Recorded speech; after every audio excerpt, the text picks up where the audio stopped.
90 minutes. So I think we will get started. We expect more people to join us, but welcome. So nice to see you all here today.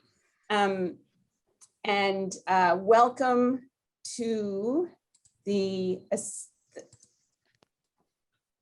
Chief Operating Officer, Assistant Executive Director, Chief Program Officer, Peer Community at ProCon 2021. My name is Dory Donnell, and I'm a Vice President for Governance and Leadership at JCC Association of North America. I want to start by telling you that this session is being recorded. We understand that some people might not want to be recorded, in which case you can feel free to turn off your camera.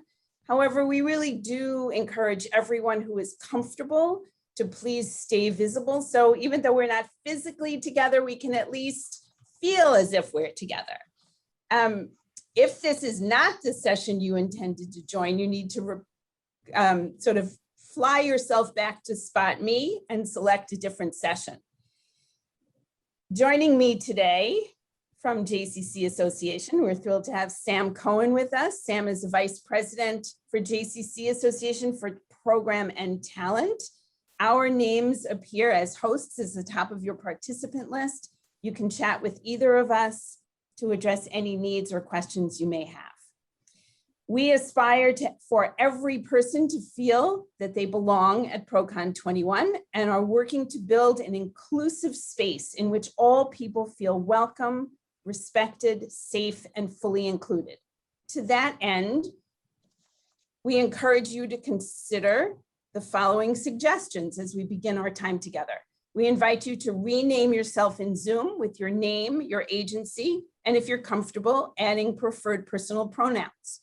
We've also enabled closed captioning, and you do have the option to turn it off if you find it distracting. There's a button on the bottom of your toolbar, but for those who want, we do have closed captioning.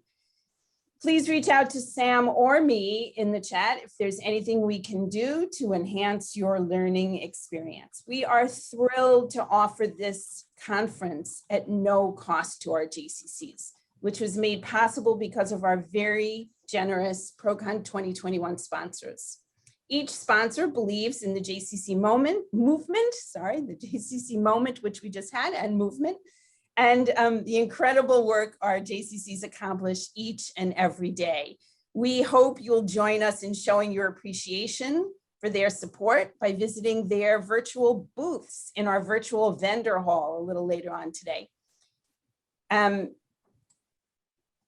I want to spend just a moment telling you a little bit more about the sponsors for our particular peer community sessions, Power Wellness and Weld Health. Power Wellness is the nation's largest institutional fitness management company, serving nonprofits, healthcare systems, colleges, and municipalities. Their programs bridge the gap between healthcare and wellness, addressing chronic conditions and life-changing events.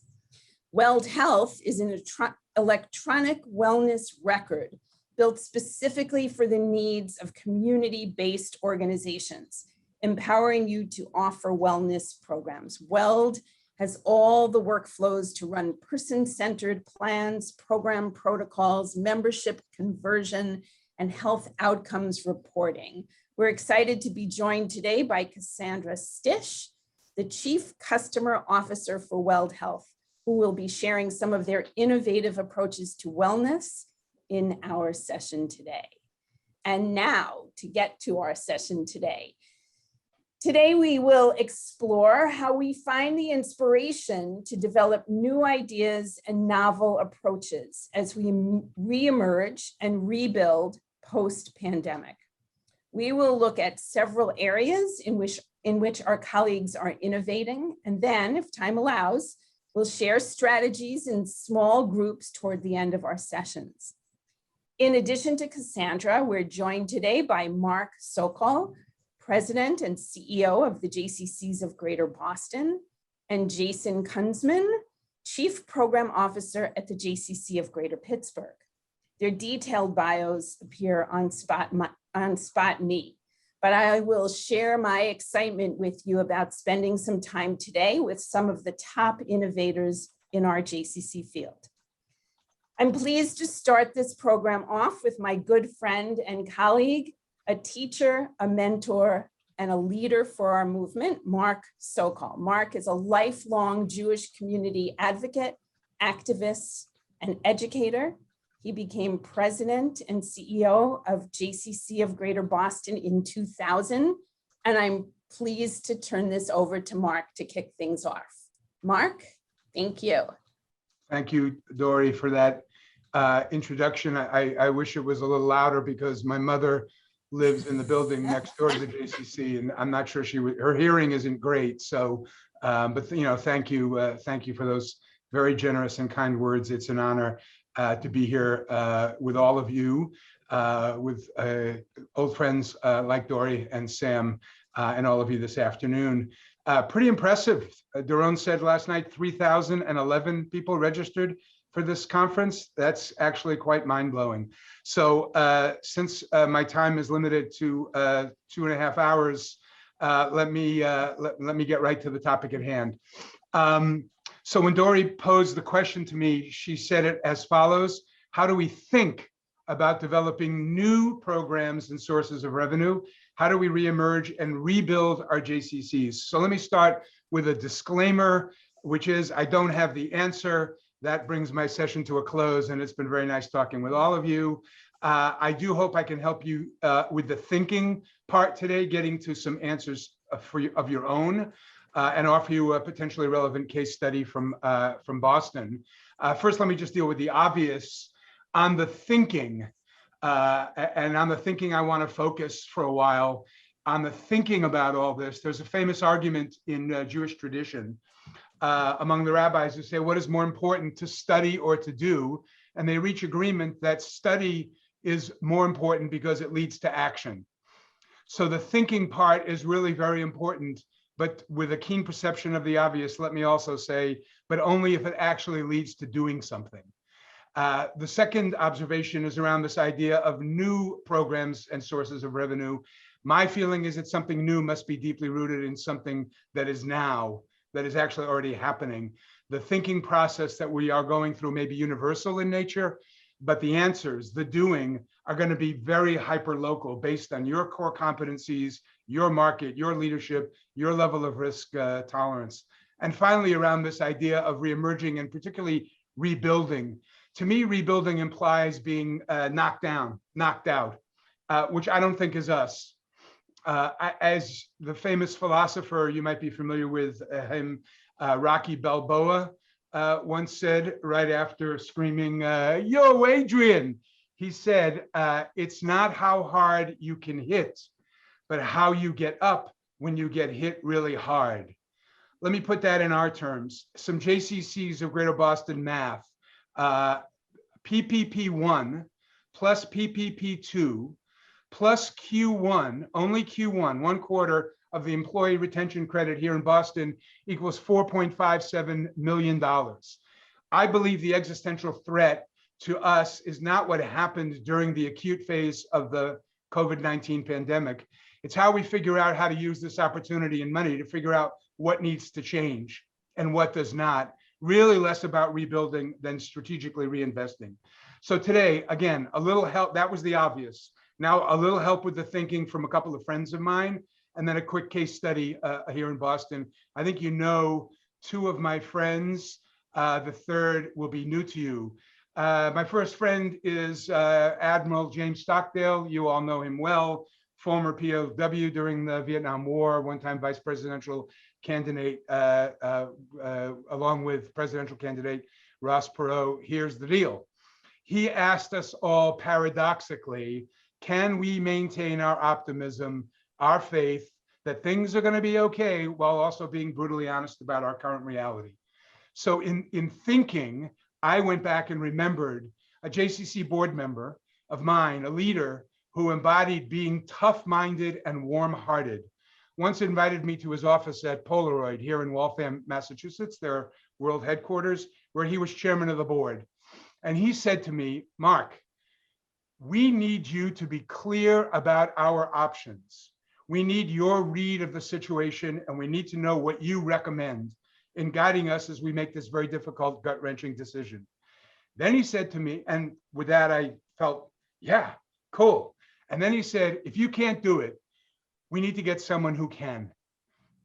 Brutally honest, truth I needed to hear and act on. Lesson number one in terms of thinking is, yes, I believe we all must carry optimism and faith that things are going to be great again, but we've got to be brutally honest in assessing the challenges and the opportunities that we face. Friend number two, you may have met her in college like I did. Her name is Maya Angelou. She wrote a book called I Know Why the Caged Bird Sings, which I read in college and have never forgotten. She recited her poem on the pulse of morning at the first inauguration of Bill Clinton. That image of a Black woman with all that she had endured in her life, standing at the podium, reading her poetry to the nation and the world, has continued always to inspire me, just like Amanda Gorman did just a few months ago, to a whole new generation. Maya Angelou once said, when people show you who they are, believe them the first time.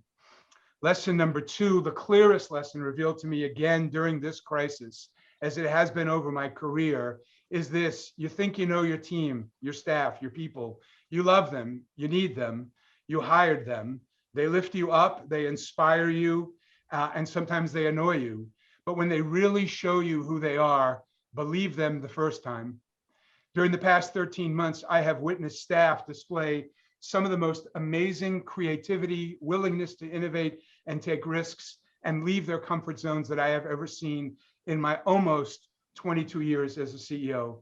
For some, these were surprising new behaviors. For most, they were quite predictable.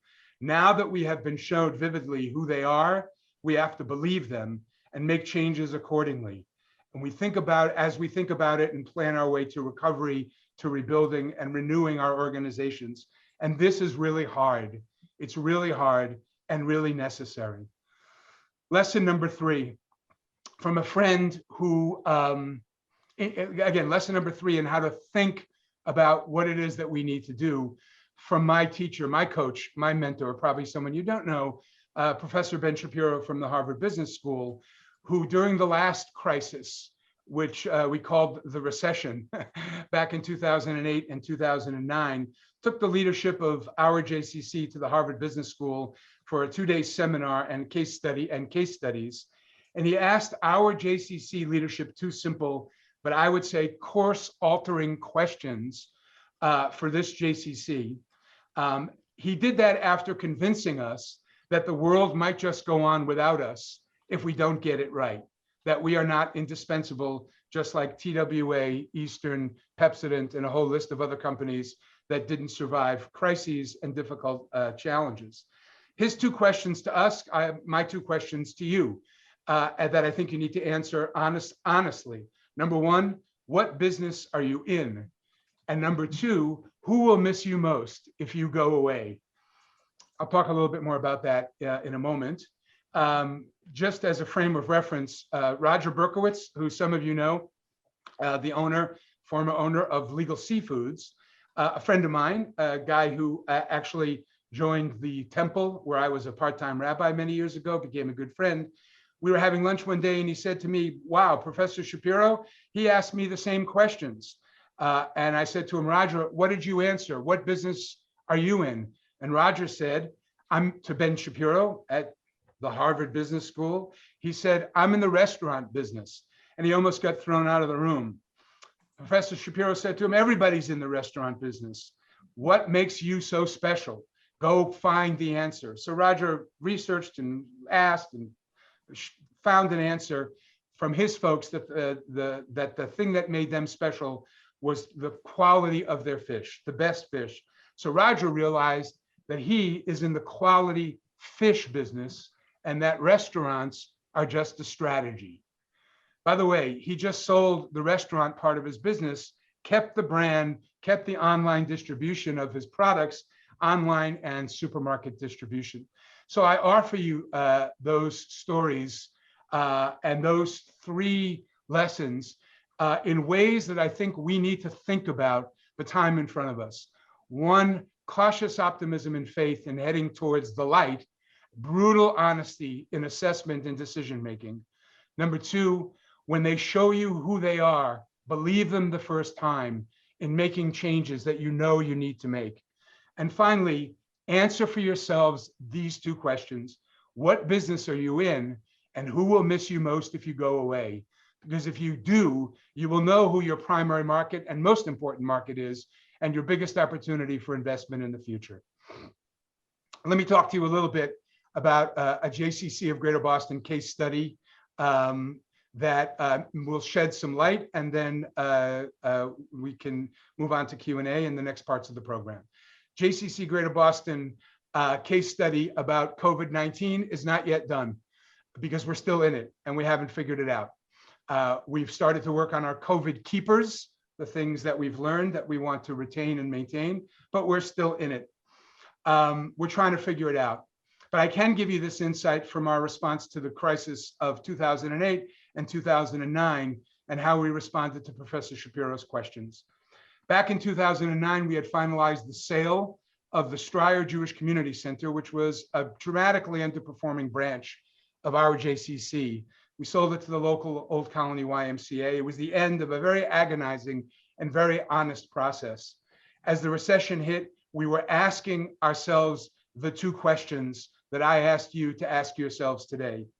Here are our answers. We realized that our job is to support people with all our resources and without our judgment as they build a meaningful Jewish identity for themselves and their families on their own terms. In other words, we determined then that we were, and we are, in the Jewish identity business. And the market that would miss us most if we went away were families with younger children.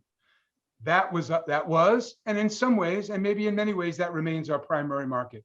So when we had our answers to those questions, that we are in the Jewish identity business and that our primary market is families with younger children, we looked hard at our organization and the changing demographics, geographics, and what we call psychographics of where and how people live, how they make choices about everything, including who and if they marry. We asked ourselves, where are we the biggest, the best, and the only at what we do? We realized our greatest strength here in Boston, and again, I said at the outset that our answers, the questions are universal, but the answers are hyperlocal. Our answers were built around the fact that our greatest strength was our regionality. We bused kids from over 40 towns every day for 9 weeks over the summer to the one and only Camp Grossman. We had 4 or 5 early learning centers, preschools around Greater Boston. Those strengths led to shifts immediately as we emerged from the recession in our strategy, in our priorities, and how we execute. We doubled down on our focus on family engagement. We tried to rebuild and successfully rebuilt a partnership with our federation and a new partnership with the Harold Grinspoon Foundation around PJ Library, when we said, we know what it's going to take and we'll take on PJ Library in Greater Boston.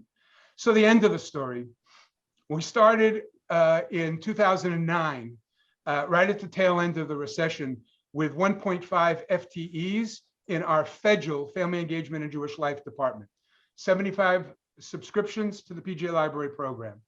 On March 1st, 2020, the federal staff was 23 people and running about 130 programs for families with young kids in 3 regions around Greater Boston.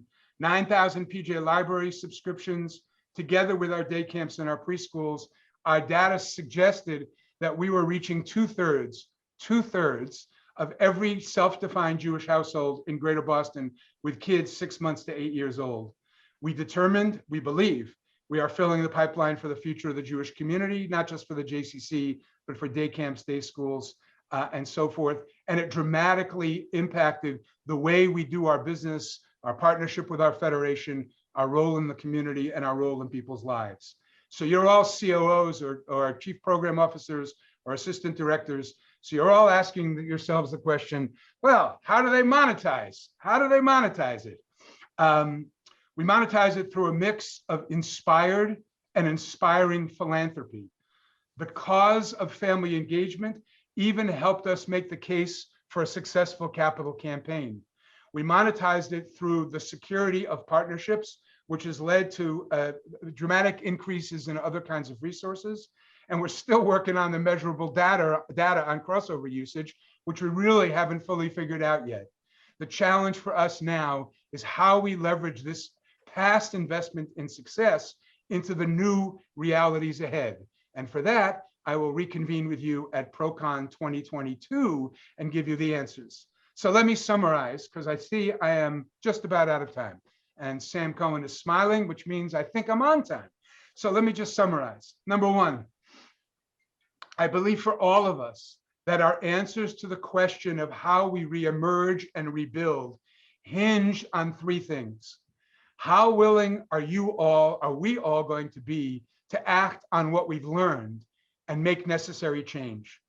Number two, how willing are we to make investments in what we know works, not the new as much as the now? And also, how willing are we to move on from what we know no longer does? And finally, how honestly can we actually assess our own core competencies, our SWOT, our strengths, our weaknesses, our threats, and our opportunities? Finally, let me end with this. There's a process now going on of planning in my Metro execs group for our work together in the months and years ahead. We are focused on 4 topics.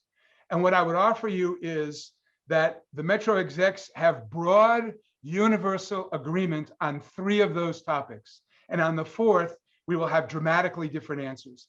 On the 3 topics that are universally similar for all of us, the changing role of philanthropy in our revenue mix.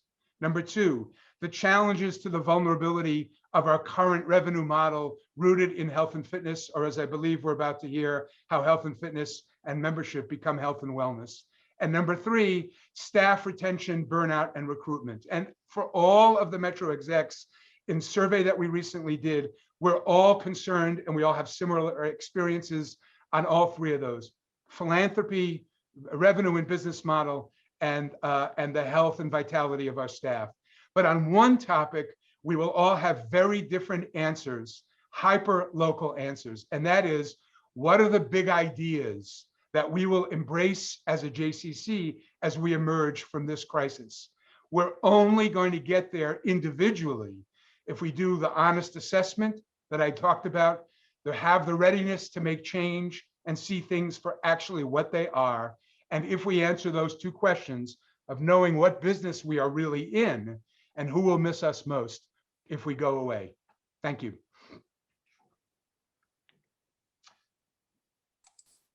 Thank you so much, Mark. Really, really appreciate your kicking us off in this way and giving us so much to think about. We probably have time for a question or 2 before we move on to our next speaker, because you did great on your time. Anyone would like to ask a question at this point? We'll have more time a little later on. Raise your hand and we can call on you, or unmute yourself. Going once. I'll unmute myself. Yes. Thank you, Mark, for that very helpful and inspiring kickoff to today's discussion. I was curious in the conversations with the Metro execs, where the conversation landed vis-a-vis the roles and responsibilities of JCC at redefining Jewish life and a Jewish belonging and community. Yeah, we haven't gotten there yet. I mean, it's a great question, and actually, I believe it's going to be different for different JCCs. As I said a moment ago, I think answers to the big questions, like the one that you just asked, are going to be very, very hyper local. Look, we all learned something during this pandemic. The business model that we thought was invulnerable was the thing that made us the most vulnerable. The 80-20 mix of our revenue, of earned revenue versus philanthropy was turned on its head and shocked all of us. So we're asking all these big questions about health and fitness, health and wellness, and the membership model. Yeah, it's a really important question to ask.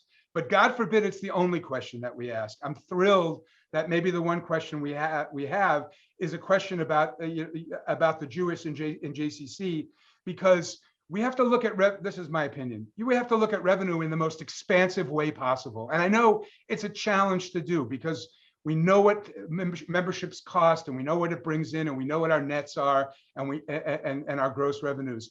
But there's a ripple effect to taking different risks around revenue that you cannot even predict, and on which you have to be on board for the long haul. I will tell you, the fact that we invested in Boston in family engagement paid a huge dividend in our relationship with our federation. And I'm talking about funding and strategic partnership. It paid a huge dividend in terms of approaching capital campaign donors for mega gifts, because we had a mega story to tell.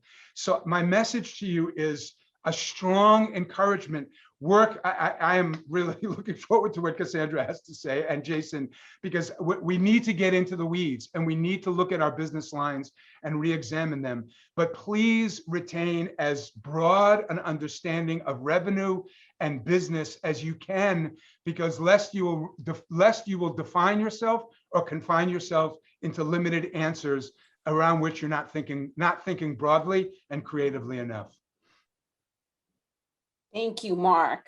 That leaves us with, I think, reframing things to think about the kind of business that we are in, including not forgetting Miriam's question about where will Jewish life be, is a critical piece as we move forward and not necessarily rebuild, but build on where we've been and where we're going. So with that, thank you so much. Thanks for setting the stage. I'm going to turn this over to Cassandra Stish, Chief Customer Officer for Weld Health, who will answer some of Mark's questions now. Cassandra? Very nice. Thank you, everybody. It's so nice to be here with you all. I'm really grateful for this opportunity to share a little of the insights that we've gathered at Weld Health over the years as we've helped other organizations implement some of their health strategies to really change their bottom line and upline and create some new vertical opportunities. And that I am going to share a slide deck. Mark was brilliant just being able to speak right to the camera, but I have some slide props. So bear with me for 2 seconds. I'll get these started.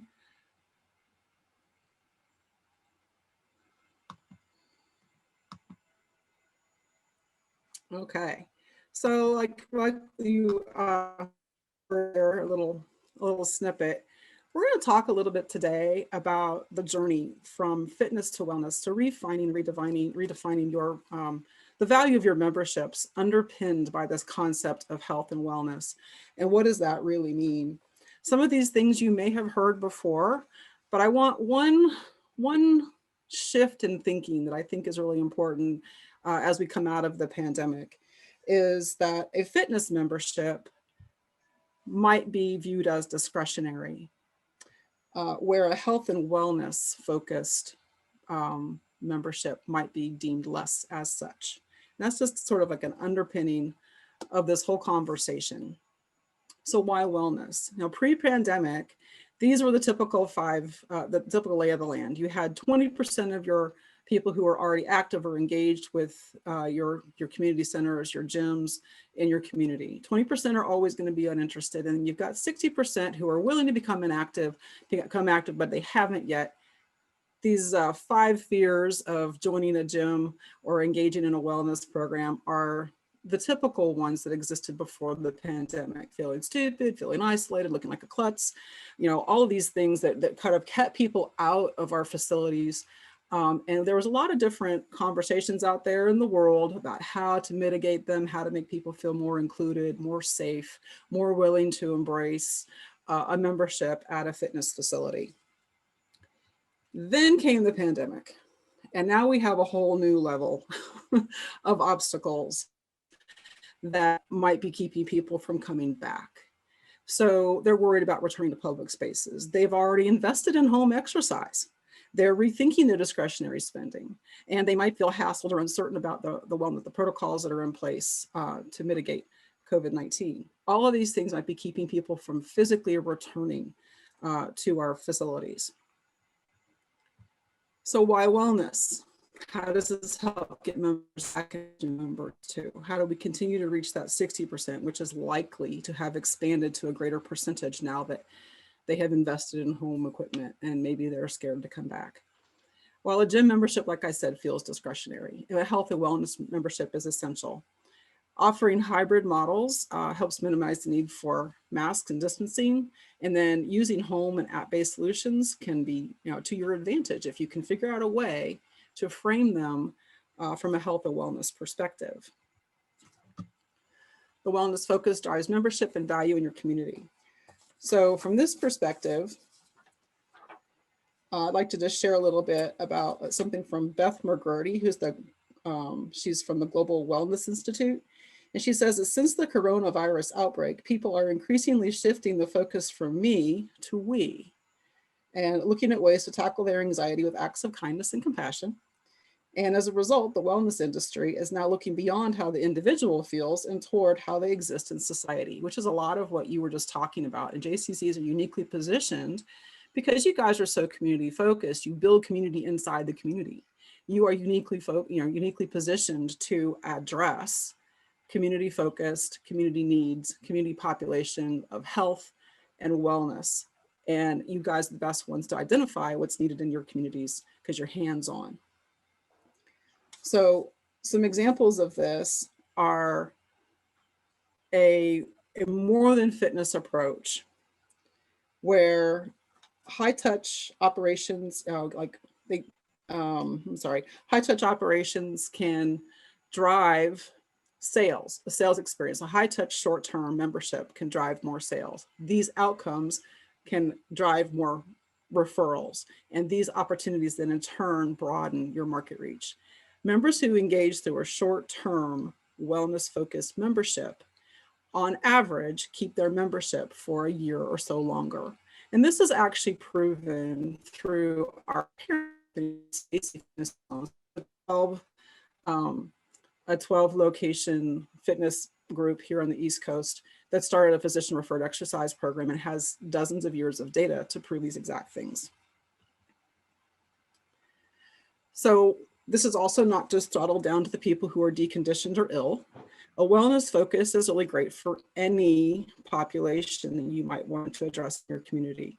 Targeted onboarding programs like 60 for 60s or Exercise is Medicine.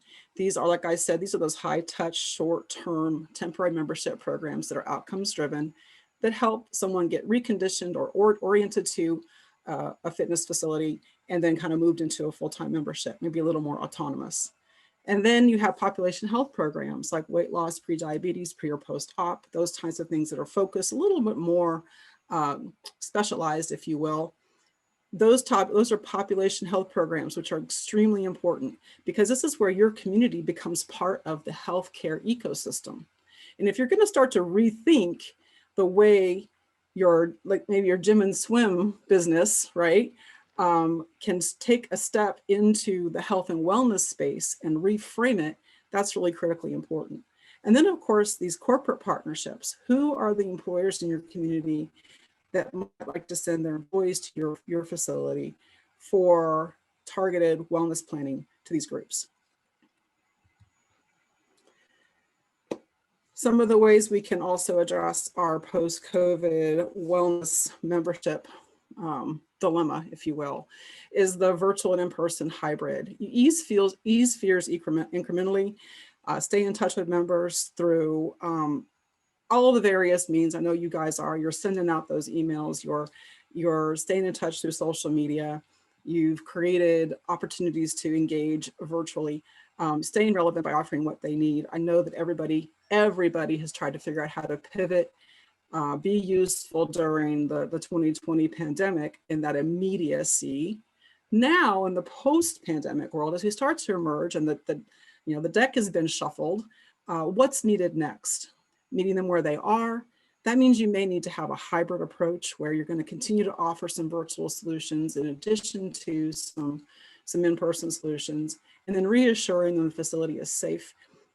This continues to be one of the reasons why folks are maybe reticent to come back. They want to see that you've got solutions in place that are going to help them feel like they are not going to take a step backward in their health, right? Also, Beth McGrody again says the post-virus wellness future will be a hybrid approach for many more people. This seems to be consistent across a lot of different things that I've been reading. The Chamber of Commerce of the US has really done a lot of study into the impact on the fitness and wellness industry as a result of COVID and what's happening, especially for, you know, the bricks and mortar facilities. If you guys are interested in taking an approach for, you know, wellness at your facility, like really bringing this together, there are 3 key components you got to dial in. People. So your leadership, you need to have a champion in the leadership who really believes that the mission of providing health and wellness focused programming for population health management, community integrated health initiatives is a priority. And once you have that in place, then it can trickle down into like creating the right staff, the right team to manage and offer these programs. And then, of course, looking across your populations to see what is it that they need and which programs are going to be the best to serve them. Additionally, you're going to want to think about the spaces, designated spaces, both virtually and in person, that are going to support this wellness effort. And that might look like a designated space inside your facility where, you know, doing measurements or doing structured functional assessment sorts of measurements are able to be done more privately, so people can feel safe, feel secure, feel like their health information is being obtained in a manner that's not going to be stolen or overseen or heard. And of course, processes. These are the operational workflows that enable an integrated health initiative to go forward. That ranges everything from, you know, how you're recording data, where you're storing it, how are you interfacing with the people, how are you getting referrals from maybe clinical providers who are sending those things your way, what's happening with all that data, how is it being managed, stored, and transmitted. There's the concept of reimbursement. This is huge. So once you have your people, place, and processes set up, it's a big opportunity. There are a lot of health plans and even self-insured employers who are willing to pay for people to take programs like the diabetes prevention program or medical nutrition therapy, nutrition counseling. Even some post-discharge meals programs, social isolation programs have reimbursement through grants that can be obtained, like your areas on aging or those are typical. And then like Meals on Wheels and your falls prevention folks, they're out there who want to help these populations have access to resources. And if you can be that resource center, then you have another reimbursement opportunity your way. And then regarding stats. So it's never too late to start measuring your stats. This is actual 2-year data from one of our providers that does a short-term program. You can see that a temporary membership program that's physician referred garnered over almost 2,000 unique referring physicians with a 34% conversion, which meant that they came in for 60 days. They managed to have an average of 2.5 pounds of weight loss. They came in for 3 times a week. They reduced their blood pressure and they improved their WHO5 well-being index significantly over the course of 60 days. But more importantly, they became a member of that facility and went on to become lifetime exercisers. So there's some top takeaways that are here. And this was a kind of a whirlwind through a big concept, but I kind of want to spend some time here on this slide. So providing a strong value add for a wide range of members post-pandemic. A strong value add, we all know that the membership is valuable at a JCC. They get a lot for it, but when you reframe it and put a health slant on it, it gives it an underpinning that is undeniable. It is no longer discretionary. It's not a nice to have. It becomes a must have. if you're able to help your participants, your members, see that their wellness, their at-home fitness options that they've bought, maybe they bought a Peloton, maybe they signed up for some classes online like Asana Rebel, or they're doing Body Groove in their living room, whatever it is. If you're able to have a program at your JCC that helps them codify, classify that activity toward a medically driven wellness goal, it gives it a different sort of value. And now you're able to like leverage that activity and give it context at your facility. And then of course, starting with populations you already know in your communities, you guys are, like I say, you're the people who are the boots on the ground, the ones who shake the hands and look into the eyes of your community every day. And you know what they need. Is your population more, you know, like Mark was saying, is it more with families? You got a lot more with that you need to deal with for younger kids. Maybe there's more childcare involved. If you've got a population that's got a demographic that's aging and they're heading toward those sunset years where maybe they're starting to deal with some of the health challenges we can face as age takes us over. Think about that. So diabetes prevention or weight loss or falls prevention is a big one. If people are feeling isolated, consider a social isolation program. There are wonderful evidence-based health interventions out there that help people stay engaged. They do a simple depression assessment, and it's a way for you to just make sure that your members, your community members, are feeling well and healthy. Delivering national recognized evidence-based programs, I think, is critical.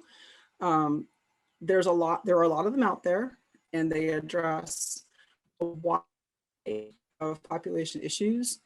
You can select them based upon your assessment of your community, and then begin to start with one and see how that goes. Cultivating referral sources from your clinicians and providers is actually not as hard as you might think, especially once you've identified an area where you'd like to serve. So, you know, finding a doctor who might even be a member at your JCC, who would be interested in sending his patients into your program, is a great way to start. Managing your data and maintaining compliance with the right tools is also really important. Choose a technology partner that can help put together the infrastructure to keep your data safe, to make it easy on your coaches and your program administrators to offer these services in a way that streamlines the workflows and helps make sure the bottom line stays in the black. And then of course, enjoying longer membership contracts with physical, you know, physician referrals and program engagement. So as people stay engaged in a program, it's proven that they will stay members longer. And if there are other types of programs that they can engage in along the way, especially as it relates to their evolving health, this will keep a member super sticky, as they say. That's me. I blazed through this kind of quickly. I know it's a lot, it's involved, but I feel like I actually want to leave this open for questions, because I know that just like when I talk to some of the JCCs and the YMCAs and other community-based organizations that I talked to one, well, I've talked to exactly one.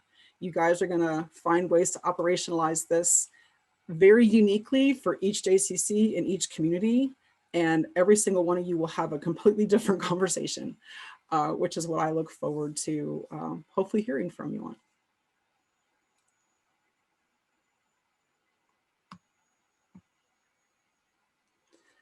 So if anybody has any questions regarding any of that, I'm really happy to answer some of them, or we can wait until we get into the breakout room, and I'm happy to explore some ideas there. Thank you, Cassandra. We do have a couple of minutes if anyone has some specific questions they'd like to ask right now. Otherwise, we can wait until after we hear from Jason. Going once. Okay, it's a quiet group. Lots to think about, and Cassandra, we really do appreciate your giving us ways to reframe and engage health and fitness and wellness, rethink in terms of wellness into our JCCs. I do want to remind everyone that in our virtual vendor hall, Weld Health will be there. Cassandra will be with us, and you can ask her some more direct questions. We'll have some opportunity for conversation and questions after we hear from Jason, who I am pleased to call Jason Kunzman now, who is the Chief Program Officer at the JCC of Greater Pittsburgh. In Pittsburgh, under Jason's leadership, they sort of took Mark's philosophy and thought about the products that Weld and others are offering, and really is going to share with us now an example of how this could be put into play specifically at a JCC. So I'm pleased to turn this over to Jason. Thank you for being with us. Thanks, Dory, and thanks, Mark, Cassandra. It is, you're both a tough act to follow. I'm going to try my best here. It is wonderful to be with everyone this afternoon. This is what we hope to get through. How did the JCC of Greater Pittsburgh deal with the initial crisis, and sort of what wind beneath our sails were we able to build from that initial response? What does moving forward look like, and what have we considered as we chart our course forward?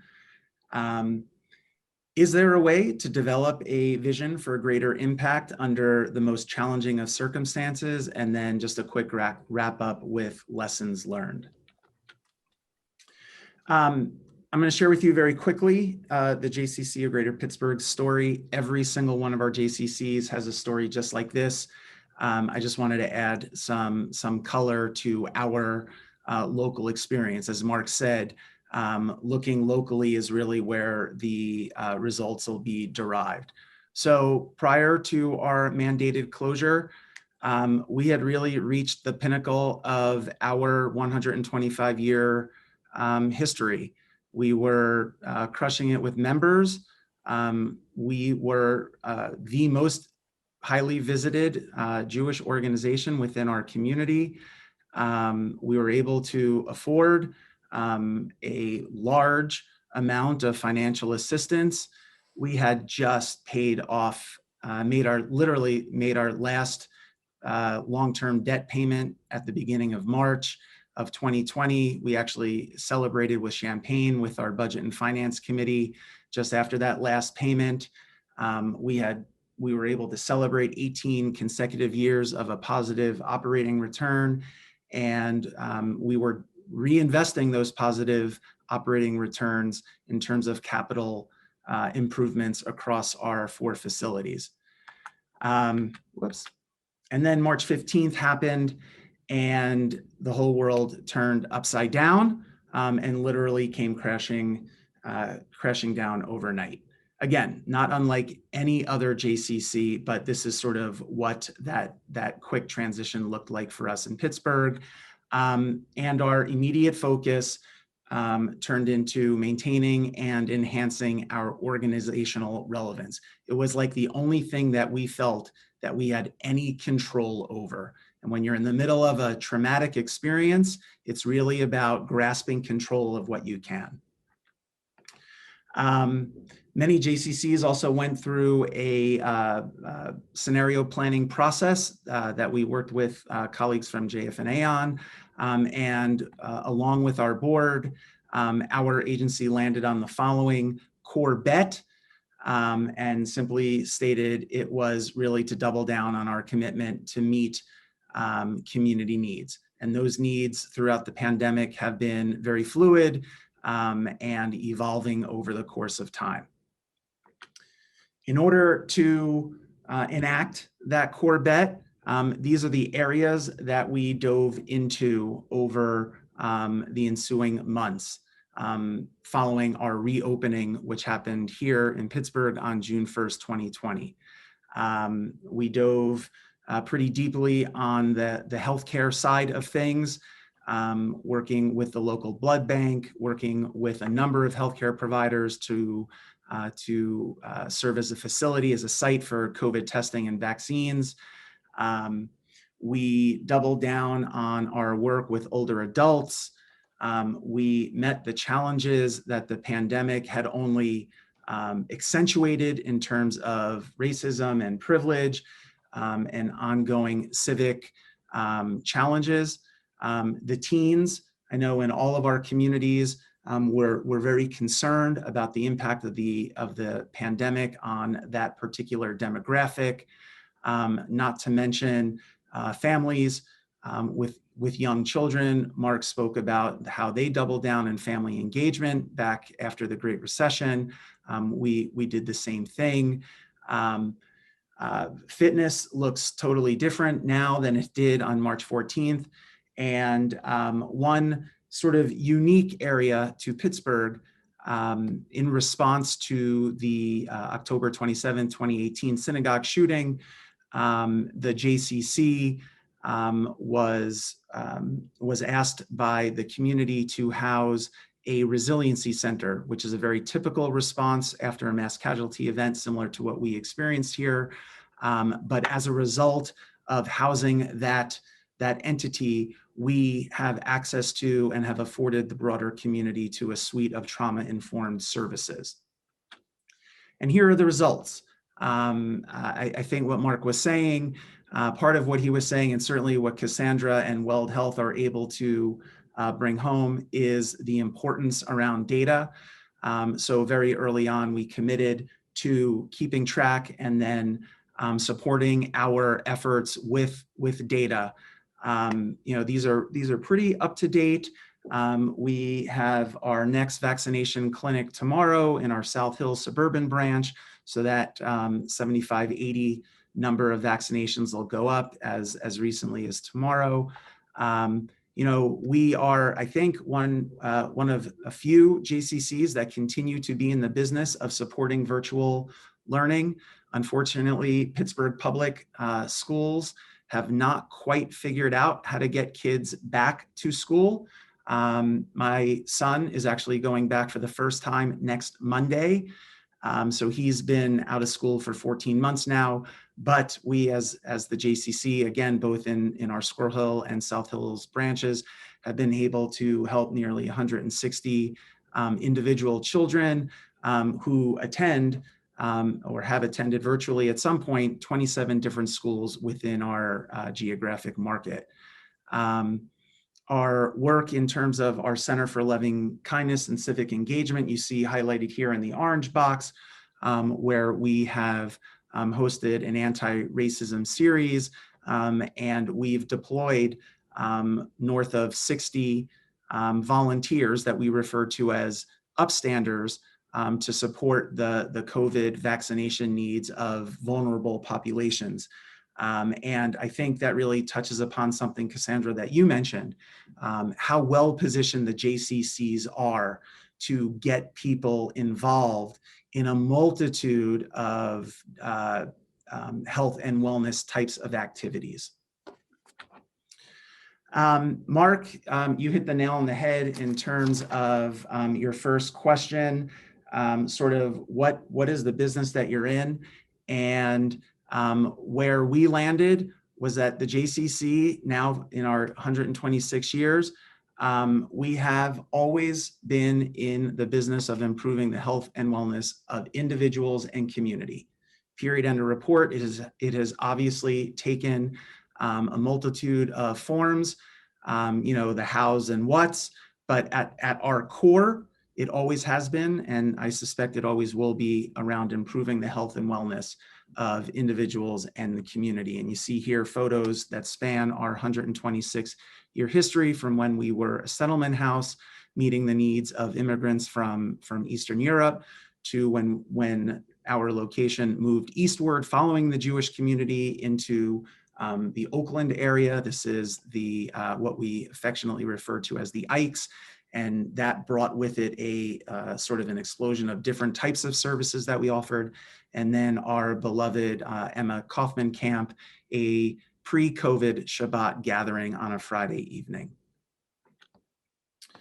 Again, a little bit of a Pittsburgh flair as to what the pandemic has meant to us. And this is, Mark, as you said, sort of our embracing our captivity, as Stockdale encourages us to do. Overall revenue has taken quite a hit. Net income, last year, first year in 19 years, where we suffered a negative operating result. And you see here membership. Pre-closure, we were at nearly 4,200 members. And as of the end of March, we are at 48% of that.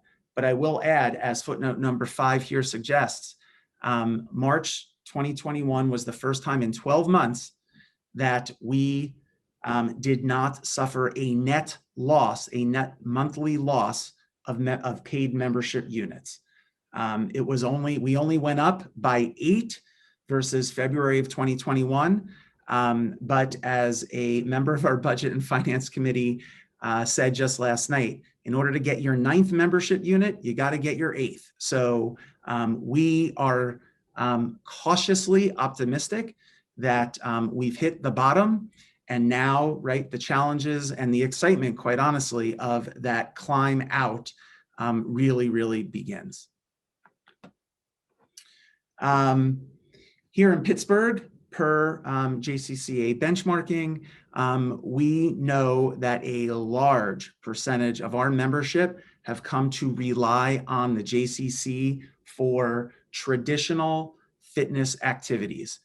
So again, part of embracing our captivity and sort of the set of situations that we face right now, we're tracking what's going on in the fitness industry as a whole. Again, I'm sure many of you are tracking the same, but this is sort of the lens through which we're looking at the traditional fitness side of our business through, and it suggests that something has to change.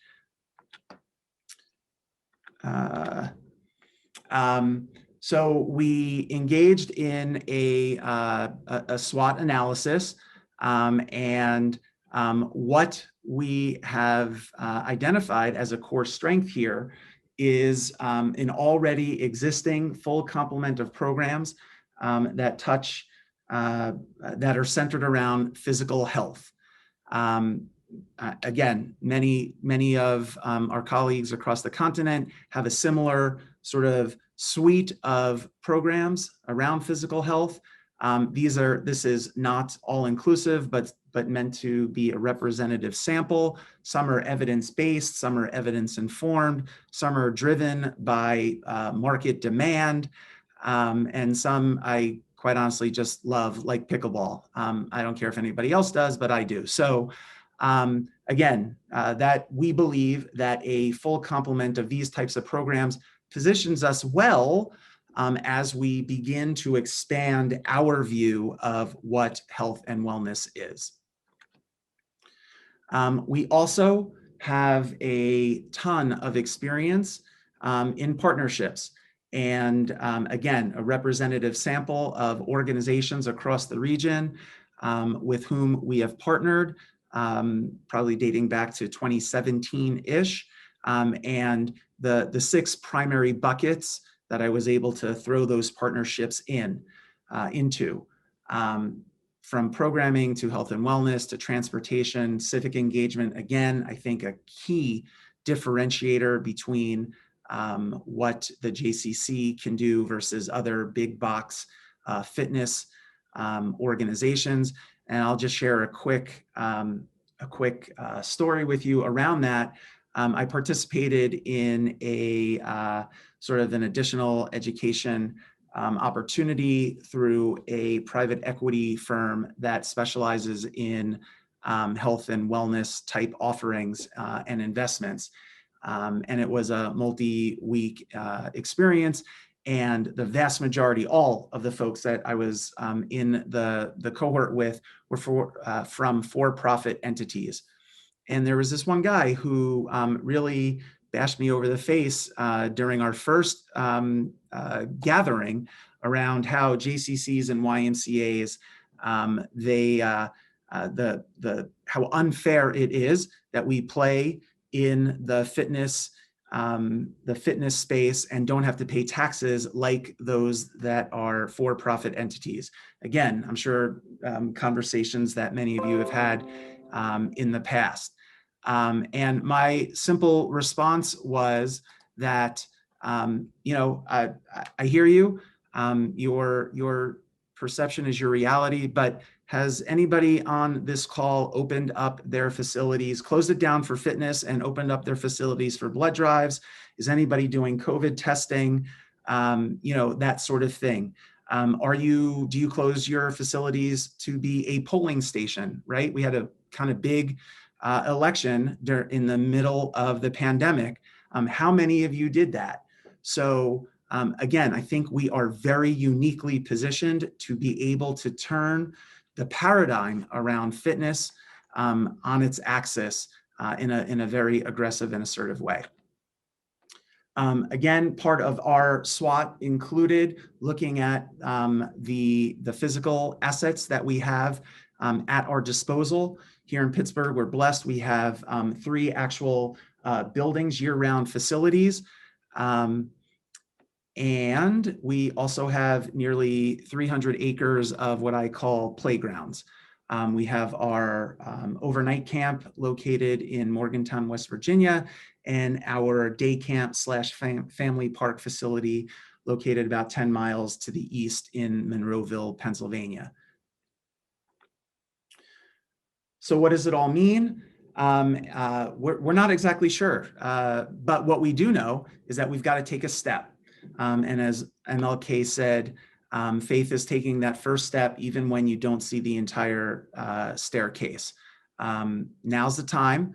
And what can we do to, as the headline here suggests, expand our impact and ultimately community benefit?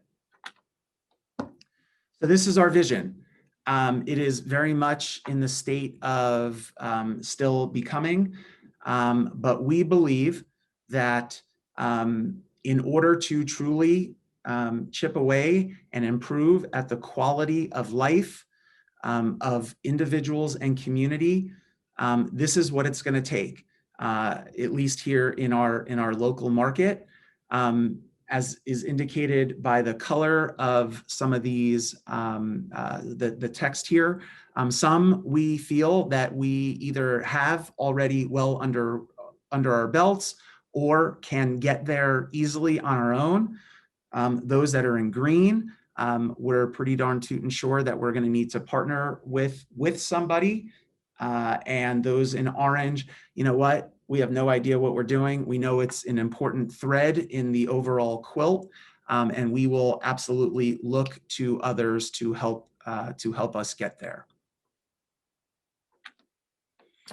Part of our journey has been assembling a group of people, as I suggested, that know a lot about what we might not know. And what is most compelling about our Blue Ribbon Task Force here is that they come from a truly diverse set of perspectives and backgrounds. We've got healthcare providers, both from an independent perspective and from a health system perspective. We've got entrepreneurs, we've got technologists, we've got somebody who specializes in payment reform and understands data. We've got from foundations, former health plan executives, someone from our local Jewish Association on Aging, and then a number of board members, again, that also bring their unique perspective on the situation. And this is the group. We've had one large gathering, and over the 4 weeks following that large gathering on March 19th, I have met with just about each one of them in one-on-one conversations to really dive in deep into what they think about what we're looking to do and some advice as we move along our journey. And we presented, we were very transparent with the task force. We sort of summarized our SWOT analysis here on the left side of the screen, and we're totally transparent about some of the biggest, most pressing questions that we were looking to them on advice for. And out of that first gathering and subsequent conversations, this is sort of where we have landed in terms of the direction that we're headed. Mental health, fitness and recovery, innovative use of our outdoor spaces, getting closer with employers and health plans and seeing what unique set of needs we can help them with, and then formal partnerships with accountable care organizations and other healthcare providers. We have already met with a local health system. Had a meeting just last Friday where we talked about assisting them with their, I think it's referred to as phase 3 cardiac rehab. Right now, they don't have, due to COVID, they don't have capacity to keep phase 3 cardiac rehab within their facility. They can only go through phase 2. So we have some additional capacity here. So we're looking to help them with that. And we actually have a meeting on the books with a federally qualified health center who is exploring the option of locating a site within our Squirrel Hill branch, similar to what we've been able to do with our Jewish Association on Aging partners in the area of physical therapy.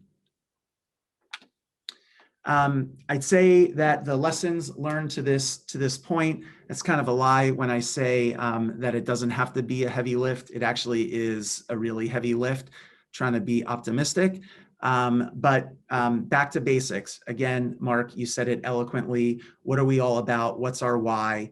We believe it's about improving the quality of life for individuals and community. Really taking a deep, honest look at what you have at your disposal and ways to either use them as they currently are or repurpose them in some cases to be most responsive to what the current environment is. Acknowledge that you don't know what you don't know, and that there are folks out there that can point you in the right direction, also known as our task force. And this is really hard for me. And when I spoke to Dory in the preparation for this session, I felt like she gave me a standing ovation for acknowledging it. Incremental progress is okay. You don't have to have the whole enchilada cooked and served in order to move forward. You can take bite-sized pieces and implement on an incremental sort of basis. And then lastly, omets lev, and it's about courage. As we are making this climb out, there's no doubt that fear is unavoidable. And I'd even suggest that it's perhaps even required to be able to rise to the challenge. But courage really involves moving forward despite that fear. And that's sort of where we find ourselves at this point. That's what I got, Dory. Thank you, Jason. If you can stop sharing your screen, thank you so much for bringing us into your JCC and your thought process. And we very much look forward to seeing what this will be when it is fully cooked and fully baked and rolled out. We have a couple of questions in the chat. One being, was there anything that you stopped doing? Anything that you chose to eliminate? Yeah, I'd say we eliminated a lot of programming, and I wish it was scientific, but it was really based on bandwidth of staff, bandwidth to sort of execute to the the high level of quality that we believe our members have grown accustomed to. Every phase of our reopening has been excruciatingly thought through. We've actually partnered with a national consulting firm based here in Pittsburgh. They specialize in quality improvement in healthcare settings. So every single aspect of our reopening has been vetted through the Pittsburgh Regional Health Initiative. I've actually got a meeting scheduled with them as we are embarking on reopening our overnight camp, Emma Kaufman camp, and running through our operational playbook. So the answer is yes. It was not as intentional as I'd like it to be. And it was primarily driven by, what we thought we could handle and still deliver on. Thank you. And one more question. Are you finding partnerships easier or more difficult to establish now, sort of as we're still in COVID, starting to come out? What's your experience been? Yeah, I think it is, it's a mixed bag. It really depends on where the potential partner is in their journey. I never would have thought that we would have been afforded a seat at the table with the largest independent health system in the greater Pittsburgh area so quickly. Just because my assumption was that they were going to be gobbled up with all sorts of COVID stuff. But they're already looking to the future. I think just like all of us, COVID really accentuated all of the pain points that they had prior to COVID. So, they were ready. What comes of the conversations? Obviously no guarantees, but there are other organizations that we're looking to that are still, their world is still very much sideways. So we'll have to be a bit more patient with them. Thank you. Any other, we have time for another couple of questions. Any other questions before we send you into breakout groups for some conversation?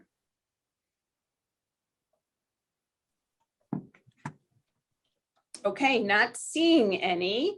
We're going to take about 10 minutes because one of the hallmarks of this group when we are all together is to do a lot of talking in small groups. So we want to try to make that happen. So we are going to send you into breakout groups really for some open-ended conversation around how your JCC is approaching the topic of emerging post-pandemic and engaging your community. And some of the things that you heard today from Mark, Cassandra, and Jason, how does that relate to the work that you are in the process of doing? So we'll take about 10 minutes and then come back for some final thoughts. Sam, you're going to send us away.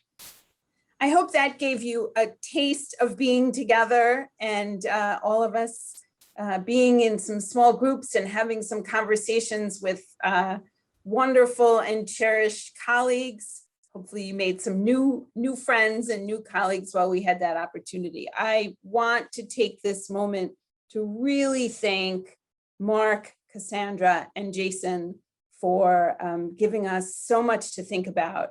And I know for me, keeping that mantra of Mark's, what is the business that we're in, keeping that, if you will, as our North Star is a great piece to take away from this conference. What would a pro-con session be without pro-con announcements? So I have some information to give to you, so bear with me. Our next peer community session will be tomorrow at 12:30 Eastern. The Zoom link is in your schedule on SpotMe, which you probably know because you found this session. Tomorrow, our session is Building Resilient Leaders, your role in guiding staff to adapt and navigate new challenges. And I'm mindful of, if you were in the earlier session with Gali and Daron and Alana, how they spoke about how we care for our staff. And that's just what Dr. G will be talking to us about, and what is our unique role in caring for our staff and helping our staffs to be resilient. A quick reminder that the virtual vendor hall will be open from 4 to 5 Eastern today and on Thursday as well. During these times, sponsors, including Power Wellness and Wealth Health, will be available live.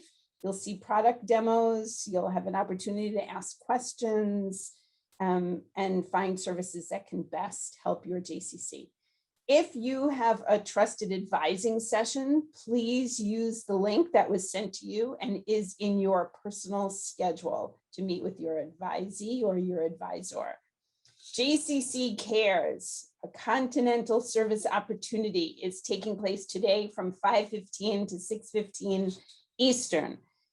Everyone is welcome to join this partnership with Repair the World to support initiatives with Neighborhood Network and VAX volunteers. Neighborhood Network and with Neighborhood Network will connect with seniors who are experiencing unprecedented isolation and screen seniors for local services and programs. You can also help with VAX volunteers as they update their site with vaccine volunteer opportunities. We'll be helping VAX volunteers with state-by-state searches to identify these opportunities. So please join us for this really important work. Before our peer community session tomorrow, connect with your colleagues and kickstart your day with our Mindful Motivator at noon Eastern, 9 a.m. Pacific. Log on for 15 minutes to set your intentions for the day and prepare to bring your whole self for a full day at ProCon. After a brief welcome, you will be able to choose from one of several mindfulness opportunities, including meditation, movement, or goal setting, and then spend 10 minutes doing just that. These sessions are sponsored and will be led by Les Mills. As always, it is wonderful for Sam and I to be with you. Please don't hesitate to be in touch if we could be helpful to you in any way as you navigate this new world of virtual ProCon. We wish we were in the physical room with you to just greet you personally, but and maybe at some point 2 years ago, in 2 years from now, give a big hug. So thank you for being with us. It's been a wonderful start to the conference, and we look forward to seeing you at more sessions. So thank you very much.